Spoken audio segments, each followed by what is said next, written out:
Bom dia, alunos. Aqui é o professor Fábio Queiroz, de Matemática. Estamos iniciando mais um conteúdo. O conteúdo de hoje é a construção e interpretação de tabelas de dupla entrada. Então, vamos estar falando um pouquinho sobre esse assunto, que além da matemática, ele também é utilizado muito na parte computacional, no pacote Office, no Word, no Excel e assim por diante. Então, a partir de agora, estarei compartilhando com vocês o conteúdo e bons estudos.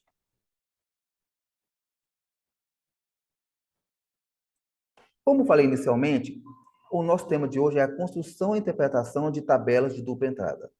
Então, vamos estar falando um pouquinho sobre esse assunto, que é muito importante no nosso dia a dia, envolvendo tanto a matemática como a informática, com a parte de dados relacionado com tabelas, gráficos e assim por diante. Antes de entrarmos na tabela de dupla entrada, nós temos que voltar um pouquinho e relembrar o conteúdo. O que é uma tabela simples? Então, a tabela simples ele é usada para apresentar a relação entre duas informações, como um exemplo, produtos e preços. Ele é formado por duas colunas e assim ele é de forma horizontal.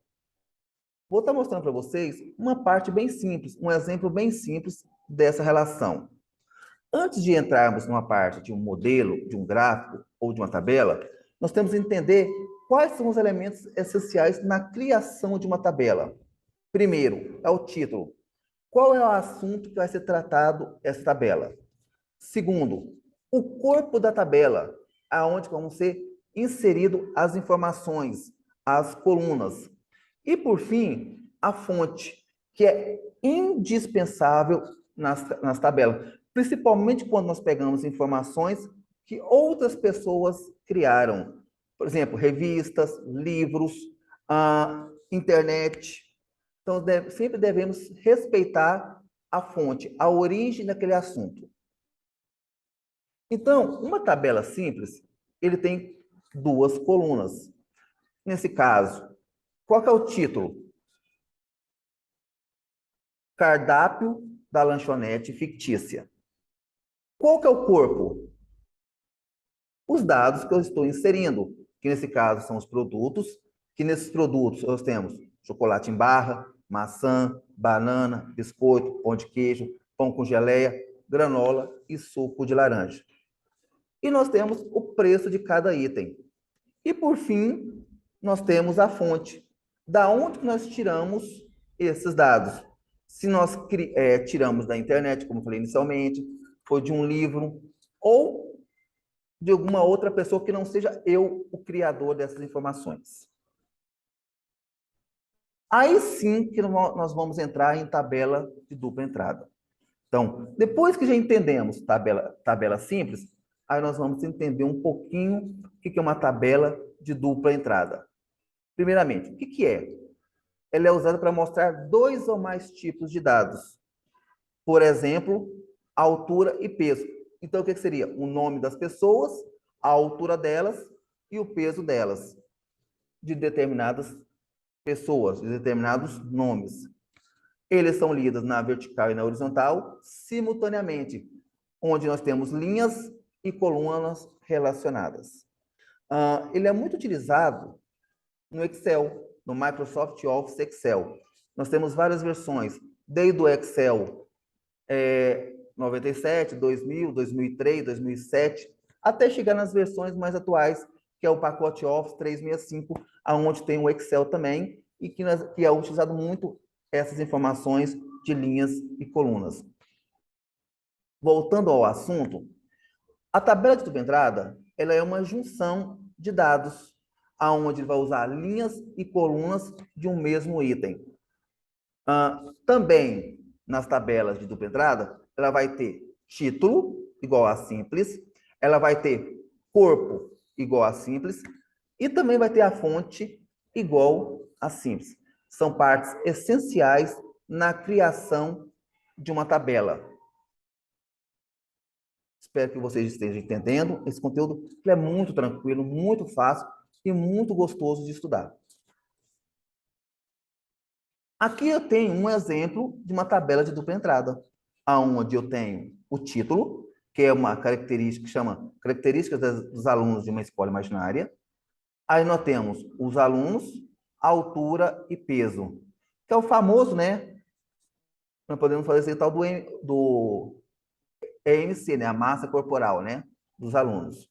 Onde eu tenho o nome do aluno, a altura e o peso do aluno. E nós temos lá embaixo a fonte que foi criada. Aonde que foi a fonte? Os alunos da escola imaginária. Então, o que acontece? Ele tem um local, um ponto específico que ele foi criado, que é na escola imaginária.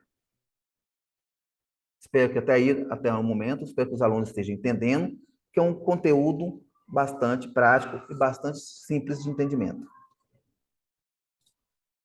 Além disso, a tabela apresenta algumas informações. Por exemplo, olha esse outro exemplo aqui.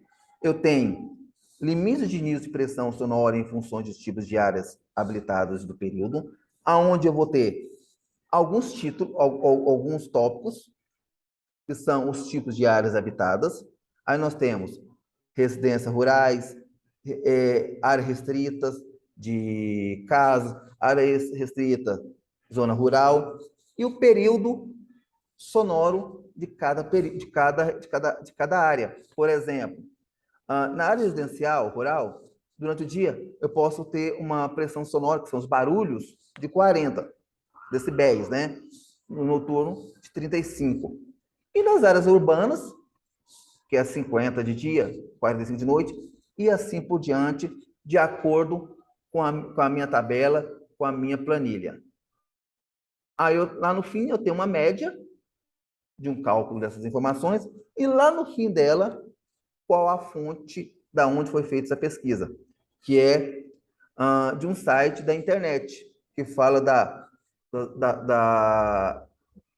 NBR, né, 20151, que fala que são os projetos de revisões da Associação Brasileira de Normas Técnicas, que é a ABNT, 10.151, do ano de 2017.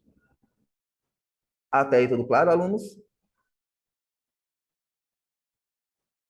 Lembramos que nessa tabela que nós criamos, ela identifica vários valores.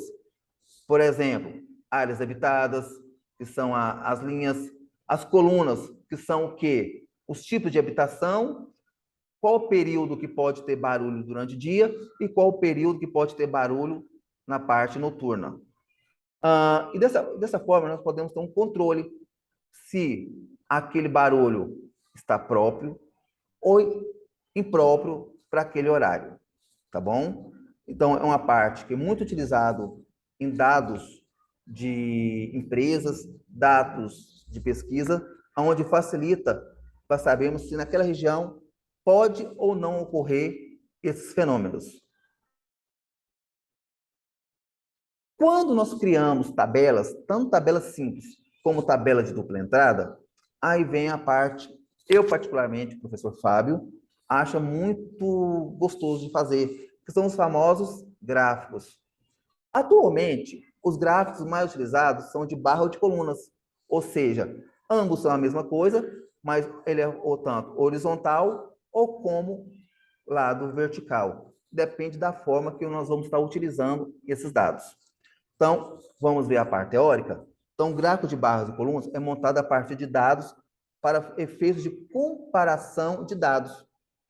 Naquela hora lá do barulho, o horário barulho na parte diurno, que é durante o dia, e a parte noturna, que é durante a noite. Esses gráficos de barra e coluna, eu posso escolher quais dados que eu quero estar inserindo nesse gráfico. Por exemplo, tem aquelas tabelas de dupla entrada que tem 4, 5, 6 colunas de informações. Então, eu posso estar escolhendo quais colunas que eu posso estar inserindo nessa forma de gráfico, tanto de barra como de coluna.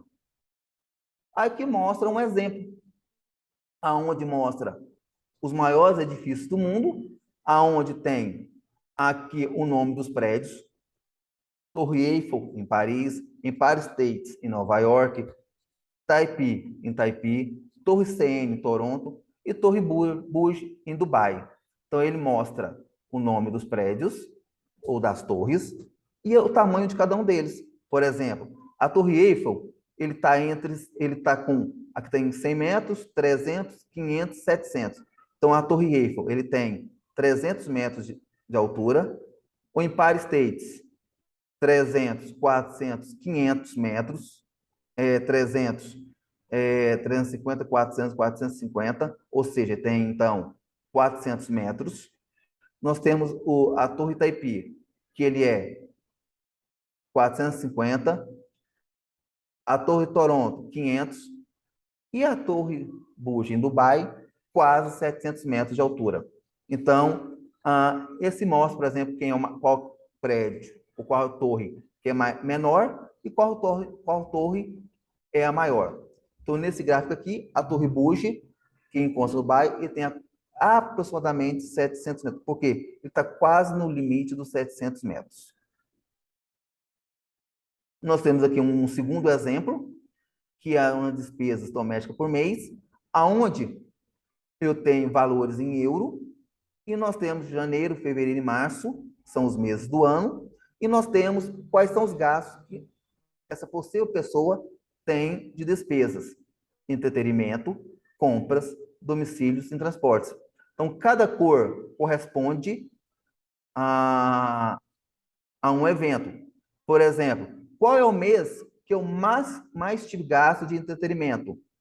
Que é o azul. Então, em janeiro, 100 euros. Em fevereiro, mais de 100.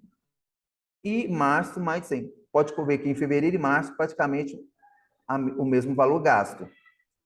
As compras, em janeiro, quase 250. Fevereiro, mais ainda, beirando 250. Em março, eu passei dos 250 euros. Ou seja, então vi que em março eu gastei mais. Domicílio, aproximadamente 175 euros. Em fevereiro, sim, em janeiro. Em fevereiro, aproximadamente 225 euros. E em março, 200 euros. Então, pode perceber que em fevereiro foi um gasto maior. E, por fim, o transporte, quem mostra os meses que foram de janeiro, fevereiro e março, e podemos ver que na cor amarela, que em fevereiro eu gastei mais de 100 euros com o transporte. Então, eu posso verificar que a minha maior despesa mensal em compras, que seja que durante os meses os gastos foram decorrentes, só que em março foi o mês que eu mais extrapolei o valor, aonde eu tive um gasto maior, principalmente com compras. Finalizado o nosso conteúdo de hoje, vamos ver um exemplo bastante interessante. Em uma pesquisa de opinião com 1.000 questionários, foi feita uma tabela de dupla entrada com variáveis de idades e opinião. O resultado foram as seguintes: opinião, ótimo, bom, regular ou ruim. Ou seja, então temos duas respostas. Pessoas têm menos de 30 e mais de 30. Ótimo ou bom, 200 pessoas avaliaram.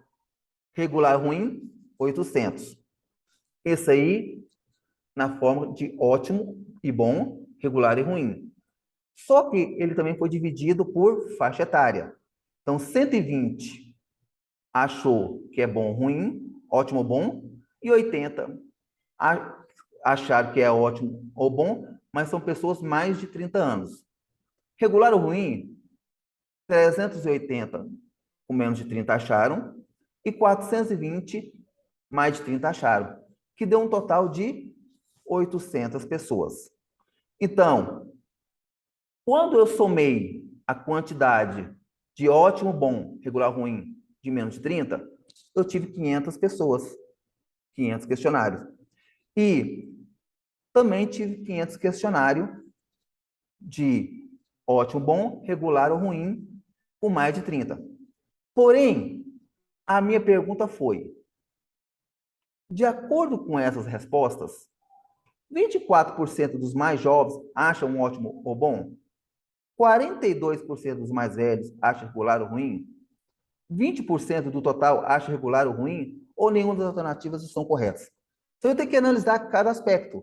Por exemplo, 24% dos mais jovens, ou seja, menos de 30, acham Ótimo ou bom? Quantas pessoas acharam ótimo ou bom? 120. 120 de 1.000 pessoas. 120 de 1.000 pessoas, ele corresponde a 24%? Não, ou seja, ele é 12%. 42% dos mais velhos acham regular ou ruim? Vamos ver. Regular ou ruim. 38 é regular ou ruim. Ah, mais velho, mais de 30 anos. Então, 380 acharam ah, regular ou ruim.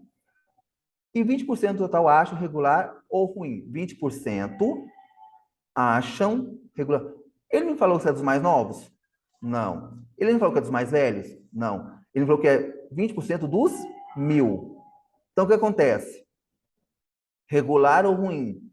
Quantas pessoas acharam regular ou ruim? 800. 800 de 1.000 é 20%? Não, é 80%. Então, a letra C, por enquanto, está errado.